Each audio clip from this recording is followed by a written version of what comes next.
स्वागत है दोस्तों आपके। समझेंगे कि हाउस अरेस्टिंग और नज़रबंदी क्या होती है और ये क्यों की जाती है, इसके बारे में हम डिटेल से समझेंगे। तो वीडियो को पूरा देखना। अगर आपने चैनल को लाइक एंड सब्सक्राइब नहीं किया तो लाइक एंड सब्सक्राइब भी ज़रूर कर लेना, जिससे आगे आने वाले नोटिफिकेशंस और अपडेट आपको मिल जाएगी। हाँ, बात करते हैं जब सरकार या कोर्ट की नज़र में कोई व्यक्ति किसी तरह की अव्यवस्था फैला सकता है या कोई अराजक स्थिति पैदा कर सकता है, तो ऐसी स्थिति में सरकार उस व्यक्ति को हाउस अरेस्ट कर सकती है। इसके अलावा जब किसी व्यक्ति के खिलाफ कोर्ट में कार्यवाही अंडर ट्रायल होती है ना, कि कोर्ट में कार्यवाही अंडर ट्रायल होती है, तो उस व्यक्ति को जेल ना भेजकर उसके घर में ही नज़रबंद रखा जाता है। ऐसी स्थिति को हाउस अरेस्ट या नज़रबंदी कहते हैं, है ना। ये तो इसकी डेफिनेशन थी। बात करते हैं कि आपने देखा होगा जम्मू और कश्मीर में जारी गतिरोध के बीच सरकार ने महमूदा मुफ्ती और अन्य नेताओं को हाउस अरेस्ट कर दिया था। इससे पहले भीमा कोरेगांव हिंसा के मामले में पुणे की पुलिस ने 5 बुद्धिजीवियों और राइट एक्टिविस्ट्स को गिरफ्तार किया था। सुप्रीम कोर्ट ने इन लोगों को हाउस अरेस्ट रखने का आदेश जारी कर दिया था। ये सवाल उठता है कि आखिर हाउस अरेस्ट या नज़रबंदी क्या होती है ना। तो इसके बारे में देखते हैं। देखो, हाउस अरेस्ट, हाउस वारंट या गिरफ्तारी के आदेश कैसे दिए जाते हैं, तो इसके बारे में बात करें। किसी अभियुक्त को गिरफ्तार करने के लिए कोर्ट अरेस्ट वारंट यानी गिरफ्तार का आदेश जारी करता है। अरेस्ट वारंट के तहत संपत्ति की तलाशी ली जा सकती है, उसे जब्त भी किया जा सकता है। अपराध की प्रकृति के आधार पर अरेस्ट वारंट की प्रकृति भी निर्भर होती है ना, कि अरेस्ट वारंट जमानती और गैर जमानती 2 तरीके का हो सकता है। संज्ञेय अपराध की स्थिति में पुलिस अभियुक्त को बिना अरेस्ट वारंट के भी गिरफ्तार कर सकती है ना। ये थे इसके बारे में। बात करें सर्च वारंट क्या होता है।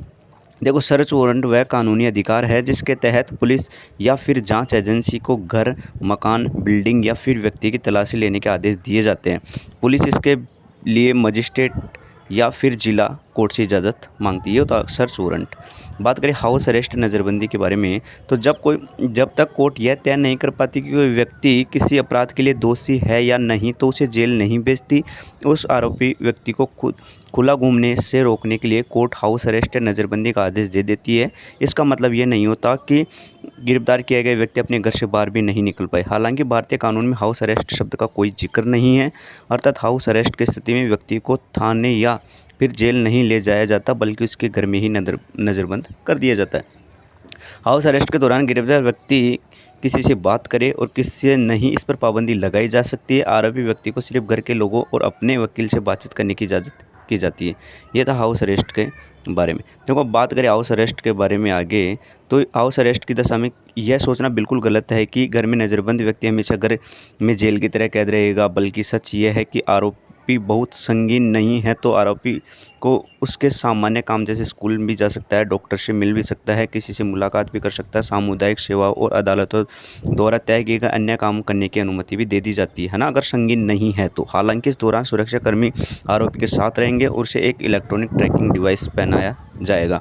बात करें नेक्स्ट के बारे में, तो हाउस अरेस्ट कानूनी प्रक्रिया पूरी होने के पहले ही दशा है, अर्थात इस दशा में व्यक्ति को बिना जेल भेजे जेल जैसी स्थिति में रखने की कोशिश होती है। सामान्य आरोपी व्यक्ति को बाहर की यात्रा करने की छूट नहीं होती, हालांकि किन्हीं विशेष दशाओं में अनुमति दी जा सकती है। हाउस अरेस्ट की सज़ा क्रिमिनल लोगों को भी दी जा सकती है यदि जेल की सज़ा किन्हीं विशेष कारणों से ठीक सुरक्षित नहीं है। आमतौर पर घर में नज़रबंद व्यक्ति को किसी भी इलेक्ट्रॉनिक उपकरण के इस्तेमाल की अनुमति नहीं होती, लेकिन यदि इस्तेमाल करने की छूट मिलती है तो उसका इस्तेमाल संबंधित अधिकारियों की निगरानी में ही होता है। बात करें आगे, तो आरोपी व्यक्ति पर नज़र रखने के लिए उसे किसी विशेष इलेक्ट्रॉनिक डिवाइस को पहनने को कहा जाता है, ताकि उस पर दिन रात नज़र रखी जा सके। और बात करें हाउस अरेस्ट की दिशा में, आरोपी व्यक्ति को इलेक्ट्रॉनिक डिवाइस और मॉनिटरिंग सर्विस का भुगतान खुद करना होगा। हाउस अरेस्ट का बड़ा नुकसान यह है कि इसमें व्यक्ति को उसके अच्छे आचरण के कारण सज़ा में छूट नहीं मिलती, जैसे कि जेल में रहते हुए अगर जेल में रहते हैं और अच्छा व्यवहार करते हैं तो उस कारण उसको सज़ा कम हो जाती है। वैसे हाउस अरेस्ट में ऐसा नहीं होता। हाउस अरेस्ट की दिशा में आरोपी व्यक्ति के क्या अधिकार होते हैं, अधिकारों के बारे में जान लेते हैं।